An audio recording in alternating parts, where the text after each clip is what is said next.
বিদেশে যারা থাকে তাদেরকে বাংলাদেশের মানুষ কী বলে জানেন? বলে টাকার মেশিন।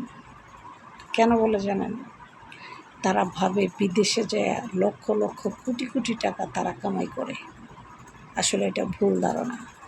যারা বিদেশে থাকে তারা অনেক কষ্ট করে, কঠোর থেকে কঠোর পরিশ্রম করে। কেন করে জানেন? ছেলে মেয়ে, বাবা মা, আত্মীয় স্বজন সবার মুখে একটু হাসি ফোটানোর জন্য তারা এই কষ্টটা বিদেশে করে। কিন্তু তারা মনে করে আমার স্বামী টাকার মেশিন। বোন, আমি আপনাকে একটা কথা বলি, স্বামীকে টাকার মেশিন মনে করবেন না। সে অনেক কিছু ত্যাগ করে আপনাদেরকে সুখ এনে দেয়,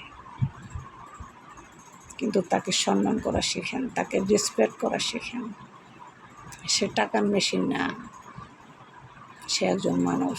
তারও মন আছে, তার ইচ্ছা আছে, চাহিদা আছে, ভালোবাসতে চায়, আদর করতে চায়, মহব্বত করতে চায়।